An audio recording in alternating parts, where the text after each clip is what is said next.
If we don't do lap assessments on every domestic violence run, you're missing very important signs and symptoms.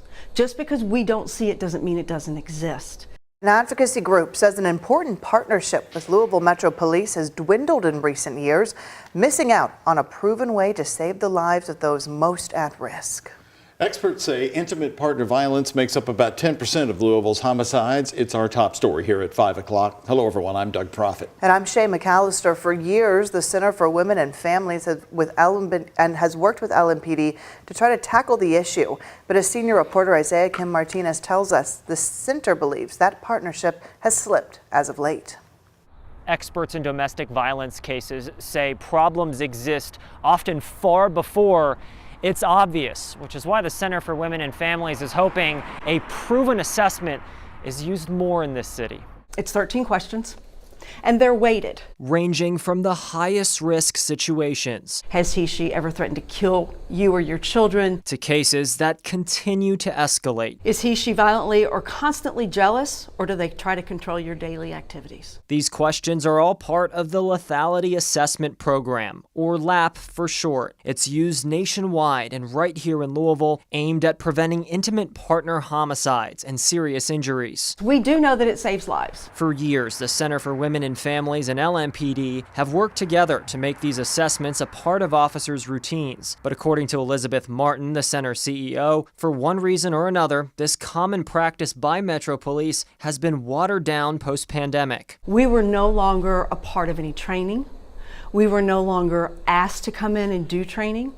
Officers were no longer brought here to take a tour, to meet us, to begin to keep that partnership tight. The data does not support that. Major Arnold Rivera, LMPD's Major Crimes Unit commander, tells us they've remained committed to lap assessments on scene. We will continue to work hard to reach out and to put people together with the much needed services. So where's the disconnect? Any change that I observed in the data closely mirrors the decrease and or increase in domestic violence related calls.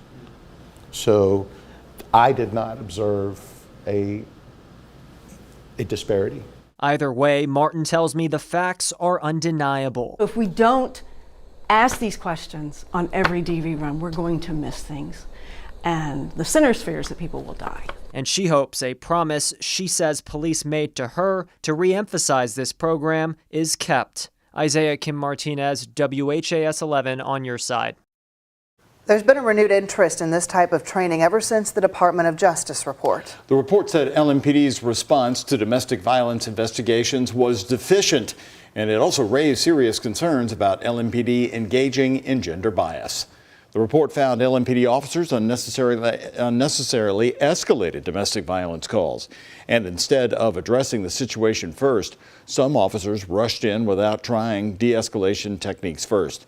The Department of Justice found LMPD officers needed to provide victim-supported responses and thorough investigations. For more information and services, you can call the Domestic Violence Hotline at 1-800-799-7233. You can also chat online at thehotline.org. And for local resources, you can call the Center for Women and Families right at the number there on your screen. Today, Mayor Craig Greenberg's hoping for a bump in pay with LMPD that it will help with recruitment and retention. The Metro Council approved the new FOP contract last night. It's a 4-year contract, which includes a total of 22% raises. Officers will receive 7% in the first year, 5% raises in each of the following years. City leaders are hoping this will be attractive to recruits as the department competes with surrounding police departments. And for Kentucky State Police, applications are open for new recruits. With the new raise, they also hope to recruit more troopers. The new cadet class that begins in November will make a starting salary of $67,000. Recruits do get paid while they're in the academy, and meals and living are covered by KSP. This story just in late today. We now know the names of the 2 semi-truck drivers who were killed in a crash on I-65 north of Louisville in southern Indiana. It happened just before midnight Monday night. Indiana State Police say 55-year-old Julianne Reed of Indianapolis was driving the second semi that ran into a stopped truck just south of Austin, Indiana. Indiana State Police believe that she was trying to slow down at the time. A third semi driven by 38-year-old Damian Calvin Stewart of Miami, Florida, ran into Reed's truck. Then both semis caught fire. Stewart and Reed died at the scene. The third driver is still in the hospital with severe burn injuries.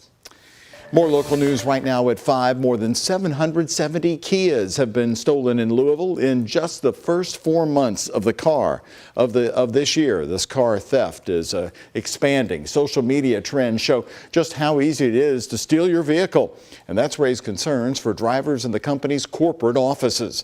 Now the automaker is offering anti-theft upgrades. One option, a pop-up shop being held at Oxmoor Center this weekend. Jose Alonso tells us more about it.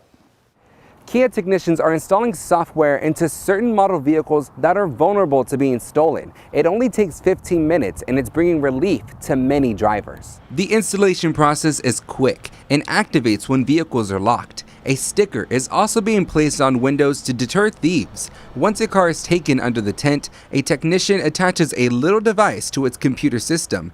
The device will briefly upload the upgrade into the system, and then customers can be on their way. We know how bad the situation has been, and I think it pays to mention that it's really affecting vehicles that use a steel key to turn and start the car that were built between 2011 and 2021.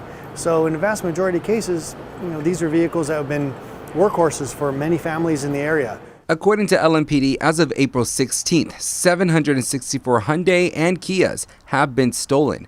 That's why they started Operation Heat and are giving out wheel locks. In a statement, LMPD says, quote, "The distribution is being handled at the division level, and those commanders are working on the best way to distribute them to those individuals who may need one."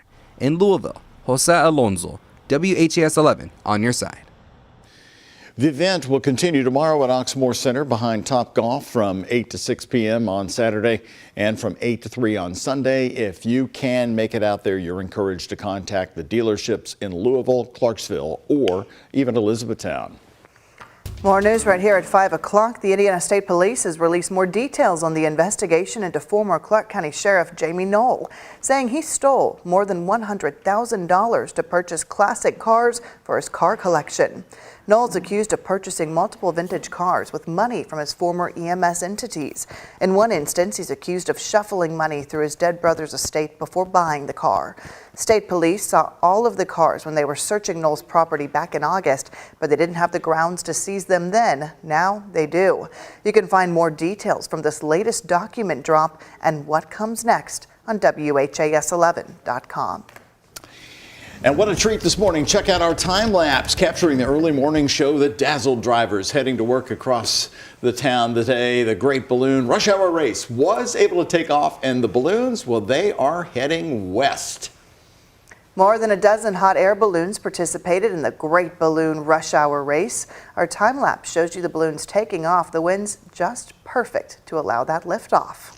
So neat to see, and if you were frustrated today and stuck in traffic, probably brought a smile to your face. At least you could look up and see that, and that's not a bad way to get to work, Colleen. Yeah, great start to Friday, especially because with the wind, it was a hit or miss. We were talking about it, of those balloons taking off this morning. Now, that south wind is going to pick up tonight, so for that balloon glow, again, it's on the fence of if we're going to see it happen or not, but still a lot of great festivities happening at the waterfront.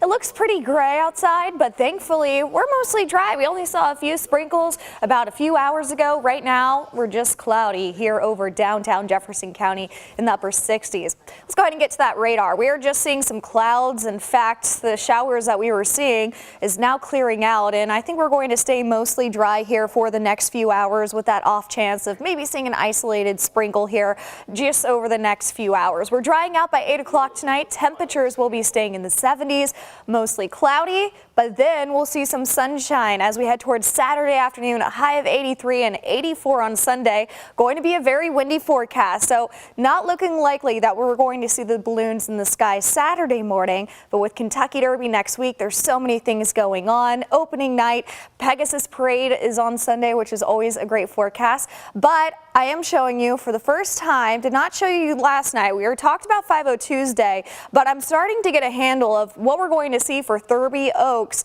and the Kentucky Derby. And there are storm chances, so I'm going to talk a little bit about that coming up. Shay, Doug? That's a lot of green on that radar, Colleen. We're going to get back to you on that. Well, now we want to show you more of the rush hour balloon race. The winds took the balloons to West Louisville. And we call it a rush hour race, but the timing for this one's really unique. One balloon takes off first, then the rest take off after it. Their goal, land as close as possible to that first balloon. The winner was within 4 inches of the mark. Impressive when you think about steering a hot air balloon.